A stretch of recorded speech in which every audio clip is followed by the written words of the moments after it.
You are listening to the Horse Radio Network, part of the Equine Network family. What a beautiful day for horses in the morning. You are listening to the #1 horse podcast in the world. Here is your entertaining look at the horse world and the people in it.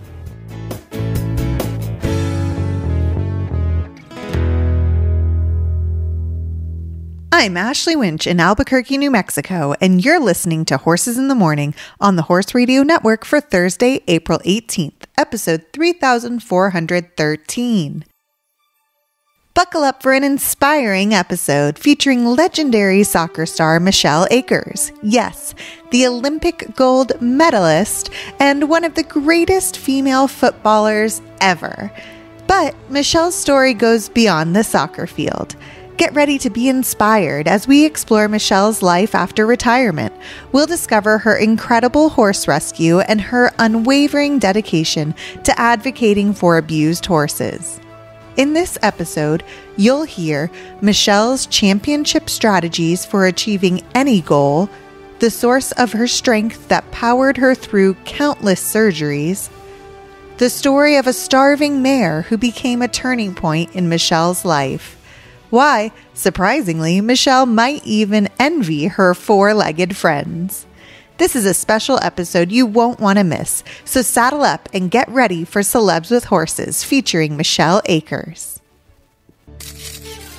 This is Celebs with Horses, highlighting celebrities from film, TV, the arts, and music, and their love of horses. Hosted by award-winning author Lisa Wysocki. Well, good day, everyone, and welcome to Celebs with Horses. Before we start, a quick shout-out and thanks to today's title sponsor, Hands On Gloves. I am your host, Lisa Wysocki. I am so excited to bring this episode to you because we're talking with one of my idols, and hopefully yours, Michelle Akers. If you're not familiar with women's soccer, you might not recognize the name, but Michelle has been aptly described by former USA coach Tony DeSico as the best woman who has ever played the game.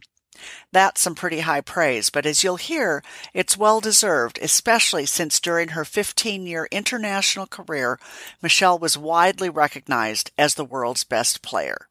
Michelle was the first ever women's soccer player to gain global fame, and in the year 2000 was named the Fédération Internationale de Football Association, also known as FIFA, Player of the Century. Football, of course, refers to soccer, as the rest of the world calls it. I have to admit, I was not initially a fan of soccer. In fact, I hadn't even heard much about it until I got to college, and I dated a guy who had played it in high school. I'm old enough that soccer wasn't a recognized sport in any high school in Minnesota at the time, at least that I knew of, but a lot has changed since those days. By the late 1980s, just about everyone in the country had heard of Michelle Akers. She was the female sports superstar of the time. I became a fan not just because of soccer, but because she began racking up one first after the other, both on and off the field. Michelle scored the first official goal for the United States women's national soccer team and was the first to sign a shoe endorsement. She was the leading scorer in the inaugural FIFA Women's World Cup with 10 goals in 6 matches. She also set a World Cup record by scoring 5 goals in a 7-0 victory over Taiwan as she led the Americans to their first World Championship. Former teammate Mia Hamm said she was a warrior. She was our everything. Mia Hamm's words are pretty big, but Michelle has shoes big enough to fill them. In 1996, Michelle helped earn the first ever Olympic gold medal for the United States in women's soccer by defeating China in front of a sold-out stadium of 90,000 fans. This made Michelle Akers an Olympic gold medalist among many, many other awards. In 1998, she received the FIFA Order of Merit, which, by the way, is the highest honor awarded by FIFA for significant contributions to the game around the world. To date, Michelle is the only female to receive this honor, with other honorees including such notable people as former United States Secretary of State Henry Kissinger, men's soccer legend Pele, and the former president of South Africa, Nelson Mandela. In 1999, Michelle graced the cover of a Wheaties box, and I think that was the only box of Wheaties I have ever purchased. Due to injuries, some of which you'll hear about shortly, Michelle retired just before the 2000 Olympics. This was after an historic 15-year career that included 105 goals. She also racked up more than 30 orthopedic surgeries for various injuries. Because of that, Michelle is noted as one of the toughest players in the history of sport. Off the field, Michelle was one of the first female athletes to fight for women's rights and equality in sports. Because of that, she was viewed by some as a troublemaker, and by others simply as greedy. She was the first female soccer player to urge the largest soccer brands in the world to invest in the women's game. Umbro is a company that makes soccer apparel. An employee heard her plea, and Michelle became the first woman to sign a soccer endorsement deal. She also took charge of public messaging in labor disputes. She and 8 other players went on strike ahead of the 1996 Olympics while they squabbled with U.S. Soccer over bonuses and fair pay. And she sued U.S. Soccer multiple times. Michelle Akers was a trailblazer in women's soccer, and for women, and that's why I became a fan. She was fierce and tough, dedicated and driven. By now, you might ask why we're talking with the greatest women's soccer player in history. Well, because horses have always been a passion of hers, and because since she retired, she has used the drive and dedication she had in soccer to fight for abused and unwanted horses by founding a nonprofit, the Michelle Akers Horse Rescue and Outreach, where she provides sanctuary and healing to horses and other animals. Let's learn now how she first became interested in horses. Oh, man. When my first interest was from reading The Black Stallion. As a kid, I read those books over and over and over and over again, and would dream about being Alec, being that kid with that Black Stallion horse. And so that was kind of drove me the rest of my life. And it still does, that picture in my head when I'm spending time with my horses. So that book initially, and then just that innate something that draws me, to all kinds of animals, dogs, cats, pygmy goats, but there's just something special about the horse that is just magnetic and mysterious and majestic and wild that I can't get enough of. Most of us read many of the same books that Michelle did, but Michelle made the difficult decision to put her dreams of horses on hold for a bit while she pursued another passion, that of soccer. I was an athletic kid. I loved the outdoors. I played every sport, but I my two loves, my one love was soccer, and I would have played that 7 days a week, 24/7. But my folks were like, Michelle, let's try to balance this out and at least play other sports until you're a junior in high school, and then you can pick. So I had to wait to be a junior before I could just focus on soccer. And in the meantime of all of that, there was always the dogs and cats in my house who, my cats would go under my bed and have kittens. And, the dog was mine basically. And there's this attraction, but then there was always this dream of horses, but we didn't have any money. So I was duct taping my cleats together to play soccer. So the horses were a far away, dream of one day. And I just took advantage of any friend or anyone I met, and they said they'd have a horse. I was like, can I come ride? Can I see your horse? So that's kind of how I was throughout, my life and through my soccer career. That's how it was for Michelle until 1996, when Michelle met a triathlete whose sister had horses. That quickly led to Michelle owning a horse for the very first time, but she didn't get to spend as much time with her new equine friend as she wanted. Kind of not real, because I was on the road all the time, traveling for the U.S. national team and playing World Cups and Olympics. And that I had to keep that horse, at somebody else's place. So it wasn't until I retired in 2000 that I actually had horses on my own property. It turns out that the triathlete's sister lived in Orlando, Florida, and had not one, but 2 horses, one of which taught Michelle how to ride. One was Ben, and he was like gosh, he was like a Belgian Clydesdale mix, and he had one eye, and he was just a plotter. And me and a buddy would just jump on his back and just ride him around the round pen bareback. And we would fall off, and then he would just stop. He was like beautifully gentle and patient with us. And then the second horse was Vinny, and he was an Arabian, this white Arabian.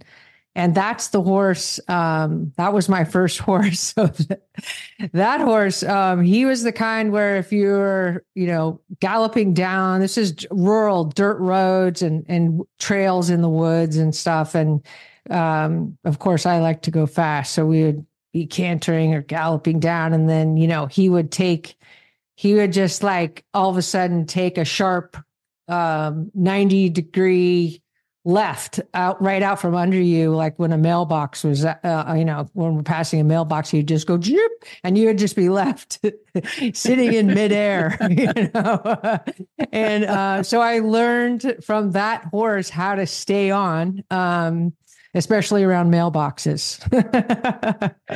Michelle found the determination to become an Olympic athlete, and she found the motivation to teach herself to ride. So I wondered what drove her to all her achievements. Was it some super secret visualization technique? Meditation? I couldn't wait to find out. I am one that has the constant picture of where I want to go, where I want to be, who I want to be, how I want to live, like that ultimate picture.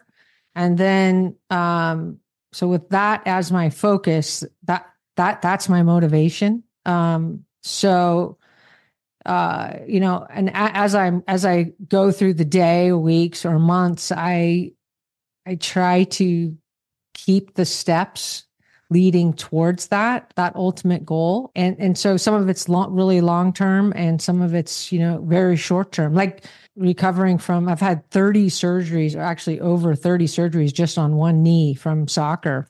And, recovering from surgeries is that exact process. It's, okay, my knee is a wreck. They just fixed it. And now the picture in my head is, me scoring goals and running down the field or riding horses. And how do I get there? And that's day by day by day. And that's my motivation, was to, not to have my friend boost me up on my horse off my crutches so I could ride. Like, I actually want to get on by myself and be healthy and strong or play soccer, and kick ass in every capacity with a healthy knee. So that's kind of my strategy in life.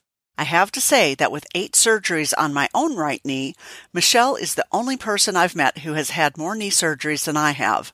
I can't imagine that's a contest anyone wants to win, though.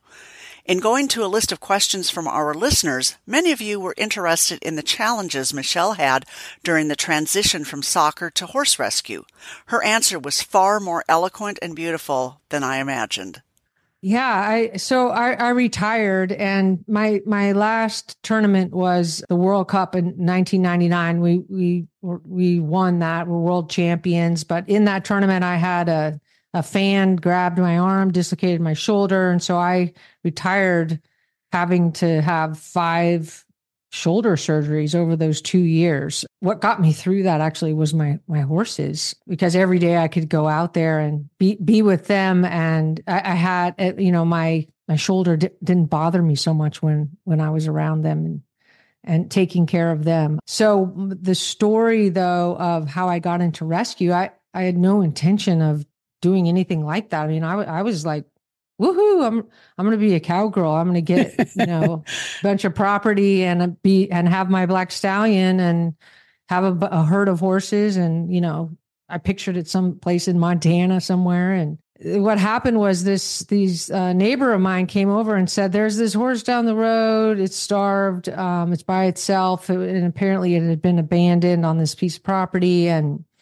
I rode my bike down there and was like, oh my gosh. So I called animal control. Okay, thank you. And then, we could go by, nothing. And then a week. And then I kept calling and then realized, oh my gosh, no one's helping this horse. Right. So I started researching like what happens, like what's the process of helping a rescued horse, and what should I do? What do other rescues do? Because I was just focusing on getting this horse saved. One day, it took about 6 months. One day, then my neighbor, she was a little 15-year-old girl. It's like, Michelle, guess what? They're picking up the horse. So we rode our bikes down there, and there's all these police cars and trailer animal control, and they're picking up this horse, and they were taking it to a property nearby, and those people that took in that horse had like this like barbecue to raise money to take care of that horse. And I was so excited to go just to erase that picture I have of that horse suffering alone on its own, to being in, a stall, to being fed, to having a good life. Right. So I went, and they had this sign up sheet, and this for, we're just signing up, taking names for people who'd be willing to transport for animal control, when other horses need transport from various locations. So I sure, yes, I'll do it. Well, the next day, animal control called me the next day, and I was like, oh my gosh. It was a cruelty case in Seminole County near Orlando, Florida. And there was 2 horses on the property. This guy had tried to bury one of the horses who was sick alive with a, bobcat tractor. How awful. Yeah. And so someone interrupted him by calling the police. And so police came, they had to put down the one horse, and then they had this other starved horse there. And so that was the horse they wanted me to pick up and, foster. Right. So, I had never taken care of any animal, like, near death. I mean, she was near death. It was just, she was skin and bone. She had lacerations all over. There was infection on her skin. It was just awful. So I said, I'm not sure I can handle this, because I am very sensitive and all heart. So I thought this would break my heart. I wouldn't be able to help her. Well, I said, let me think about it. So I thought about it, and one of my teammates, Christine Lilly, is one of my favorite players ever. She would always say, look, all you have to do is try. That was her whole motto of her career. All you have to do is try. So I said, okay, all I have to do is try. So I asked a friend, come help me pick up this horse, took the horse to my barn. And I had 4 other horses there, walked her in, and she was this black horse. She was black, like saddlebred. And she just went, and took the biggest breath. And standing in my aisle. And then I was like, oh my gosh, I melted. And I was so happy to have her there. And I called a couple rescues in Florida to asking for advice on how do I take care of her, and just did everything they said. And I just tried. And it took a year and a lot of, hard stuff, sad stuff, but beautiful stuff as well. And she, recovered, not without, damage to her, but she recovered to be a sassy, she was sassy with an opinion. She was beautiful. I rescued 2 pygmy goats to be her little herd, and she shared a fence with my other guys. But in that process of, helping her recover, I realized she was changing me. She was healing me. I was so riveted by this story, and there is so much more to tell, and we'll get to it very soon. But first, a word from our title sponsor. I wanted to let you know about my new favorite grooming tool, hands-on gloves. With the gloves, you can actually feel the horse as you groom. Really, it's just an amazing experience that, in addition to grooming, helps me connect with my horses. Whether it's itchy bug bites, sticky sweat marks, caked on mud, or exuberant springtime shedding, hands-on gloves gives you the hands-on tools you need to get the job done right. Just put them on and start grooming your horse. It's that easy, and your horse will love it. Hands-on Gloves comes in pairs, so you'll get twice the work done in half the time. And since they come in 3 different sizes, you get the gloves that work the best for you. Plus, they come in a variety of very cool colors. So do yourself and your horse a favor and check them out today. Hands-on Gloves are available at major retailers nationwide or at handsongloves.com. And now, let's get back to Michelle and her story, which continues as she tells us how she overcame her anger at the idea of animal cruelty and how she found a true connection with the horses and other animals she rescued. You know what? I'm connected to the whole soccer world.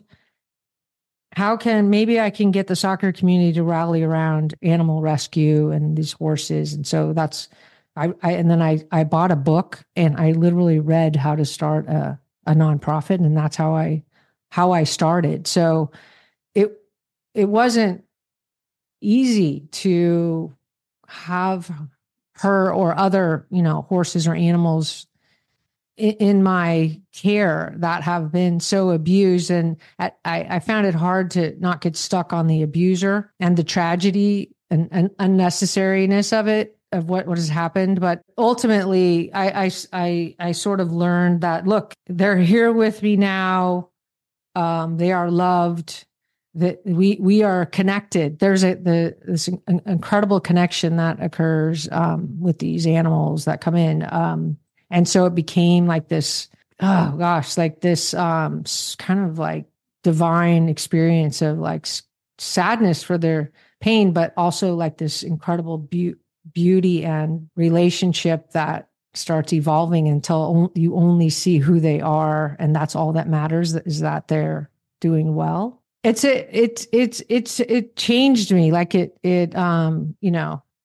crushed me. And it still does, but at the same time, I know it's like, it's so worth it to be in the mix of something so special. And I'm not like a big rescue, but I still had, I had her until she died.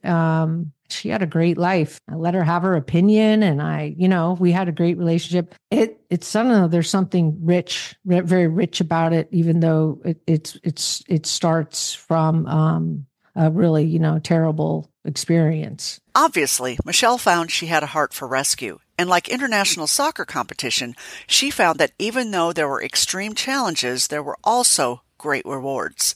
But what keeps her going during the rough times? Yeah, well, follow my heart is the first thing, because that's what I did with soccer. My dad said, Michelle, you'll there's nothing there for you in soccer. And I was like, but I love it. I love it. That's what's there for me. So I just followed my heart. And that's the same with my horses, same with this rescue. It was like, I was like with Zoe, that first horse, I was like, I love horses, but this is something unexpected. And it's bringing something out in me that I didn't know was there. And I love it. Like, this is something I want to experience more of, and something I can do well to give back. And so, that's follow your heart. And then the other part was what Christine Lilly, my teammate, you just have to try. Like, with soccer, like, a lot of players, athletes, I mean, even off the field and in regular life, a lot of the hurdle is just trying. Like, there's so many reasons to not try. Like, you might embarrass yourself, you might fail, you don't know where to start. Like, but just take the first step, just try. And you're not going to be good at it right away, but trying and doing your best is the standard. That's how I became a world champion, and that's how I followed and that's how I followed my heart to do the horse rescue. And that's how I still do it every day. I just try my best. And to me, that's like, those two things are the biggest, I guess, the the biggest ways of doing what I want and contributing and doing it for so long. That's such good advice for us all in every area of our life and to reach each of our goals and dreams. But in addition to the mottos, follow your heart and just try, Michelle had two more components that she felt was critical to success. The other one is I am just like kind of this, I am relentless. I am relentless. Like once I get my mind made up, I just will not give up. And, hence the 30 surgeries on my knee, which, okay, maybe I should have given up, after 7 or 8, but that relentlessness is it's, and some, my dad said I was born stubborn, so maybe I had it all along, but it definitely can be built on. So I, just try and do your best, be relentless. And if you're doing what you love, that is the ultimate fuel. Follow your heart, just try, be relentless, and do what you love. I can see how those things could be a recipe for success for any of us. They certainly propelled Michelle to the top of her chosen sport. And speaking of that, soccer was such a big part of her life for so long, I wondered if she missed it. Oh boy, I want to say no, but I think no. That's a good question. I'm not sure if I miss that. What I miss most is that bond of team, the team of like being part of this group of people. I have a certain job I have to do, and they have their jobs to do, and when I'm doing my job to the best of my ability and they are doing the same, and my goal is also to, make them perform to their best. There's this, it's just being a part of that and at the highest level, and with so many layers attached to that is a feeling I have not been able to replicate off the field. Yeah, I miss that.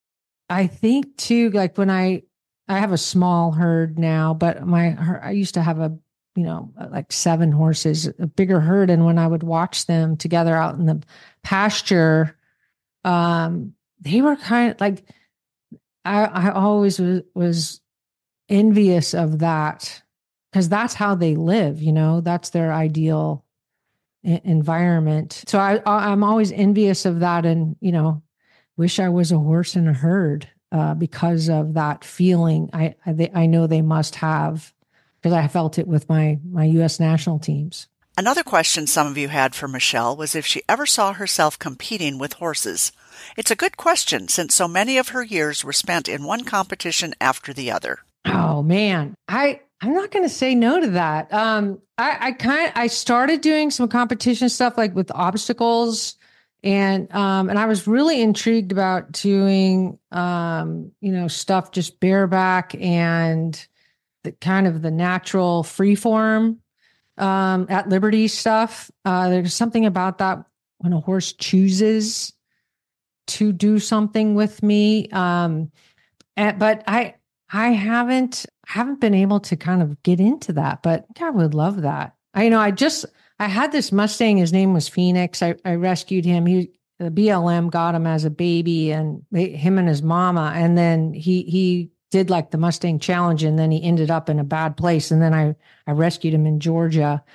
That guy, he was so cool. And so I kind of was dreaming of doing some things like competition stuff with him. But then I lost him last year. He had a gut twist, and I lost him suddenly. So right now I don't even have a horse I can ride. All my horses they're kind of like me. They're all beat up right now and unrideable. My yard glider is my favorite tool. It makes hauling just about anything around the farm easier. Hay, feed, brush, anything. If you haven't seen one of these, Yard Glider is a modern-day stone boat. It loads without lifting, it hauls more, and it dumps faster than a cart. I got my yard glider a few months ago, and since then it has helped me move more stuff than I could ever have imagined. I can pull it with the truck or a small riding lawnmower, and I use it every single day. Seriously, every farm and every property should have one. Yard gliders are made in America, and you can get yours at yardglider.com. Use code HRN and save 10% when you order right now. Michelle has hinted at various aspects of her rescue, but I was curious to learn more. It seemed that any animal who ended up there was very lucky, and after hearing her talk so passionately about it, I know I was right. So I had the 5 and the 5 horses, and I lost Phoenix. So now I'm down to 4 horses, and I also had a herd of pygmy goats I rescued, and a pig. And chickens I rescued from Tractor Supply. They bring in the day-old chicks, and some of them are sick, and then they just kind of put them in the back.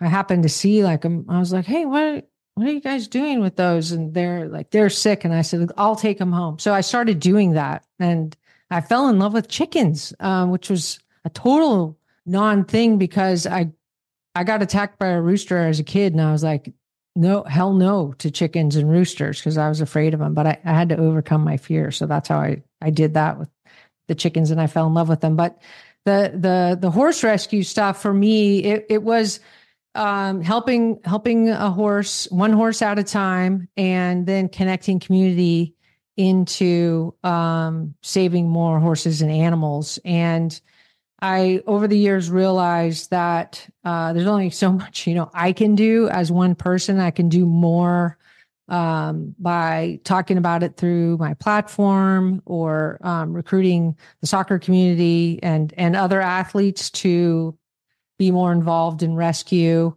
And also I get a lot of calls and emails from people either looking to rehome their horse or about a horse or animal in trouble. And so I connect those people with other rescues wherever they are calling me from. So I've become kind of an advocate connector person. And then recently, I met Katie Dixon. She was in Bend, Oregon, and she's a horse trainer and just beautiful with her horses. And so I was going to go apprentice with her, and her organization was called Renegade Equine. And she moved up to Vermont. But now I'm on her board of her rescue so that's kind of a long answer, but so I'm kind of like taking care of my herd and as a sanctuary for these bonded ones. And then I help connect those animals in need to rescues nearby or fosters. And then I'm also using my platform to create more awareness. Michelle Akers is certainly driven, passionate, caring, and in her own words, relentless about the welfare of horses. But what about her?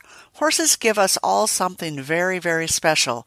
But for Michelle, what specifically do horses give her? To me, like seeing my horses is kind of similar to like seeing a hawk or an eagle flying above. It's like there's a freedom about them. There is a fragility, but also a power. There's connectedness, but also an independence about them. And being with them is a privilege because they're so different. They're not, like my dogs. They just are like, oh my God, I'm so happy to see you all the time. Like I don't have to really work. I don't have to work at all. They just love me and are excited to see me. But my horses, everything matters. And I love that. It's a challenge, but I love that the quality of that connection with them. My last question for Michelle was open-ended. I asked what was the single most important thing we hadn't discussed that she felt it important for us to know. Her thoughts are definitely something we all need to hear. Across the board, rescues, it is such freaking hard work. And it's not just, physical labor, the physical work of it. It's which, you know, a lot of people who are into horses, we enjoy that.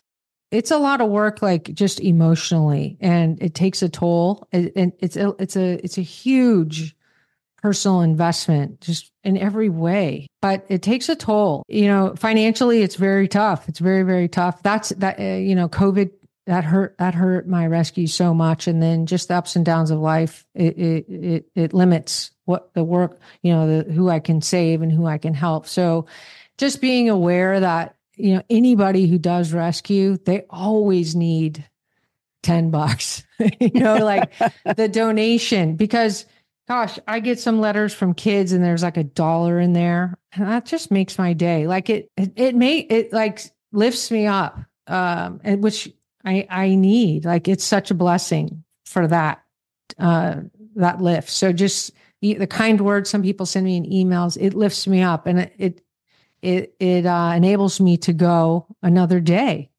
in some of the hardest circumstances sometimes. So just keeping that in mind, that you know, these horses, they cost a ton of money. They cost a ton of money. I know I'm talking about money a lot, but it's hard. It takes a lot of money to keep a horse healthy, and just keeping that in mind. If you're a horse lover and you want to donate, and I'm not just talking about my rescue, I'm talking about you know, all these rescues across the country. These people do a lot more than me. Every kind word and every dollar makes such a difference. So just consider, and thank you for considering. You know, it means a lot. I really hope you take the time to check out Michelle and her rescue on Instagram at MA Horse Rescue, or at her website at michelleakers.org. That's MICHELLEAKERS.org. Well, that's it for this episode. And you know by now we couldn't do this show without the help of a number of people and businesses. Special thanks, of course, go to Michelle Akers. And also to Mike Mead, Hands on Gloves, Yard Glider, Jen Hebert, Glenn Hebert, listeners Libby, Flossie, and Pat, and of course, the Horse Radio Network, now part of the Equine Network family. As for me, look for me at lisawysocki.com. That's LISAWYSOCKY.com. And if you're so inclined, you can find my latest book, Lead Ropes Don't Lead Horses, everywhere books are sold. Many thanks to you for listening, and tune in next time to learn about another celebrity who loves horses.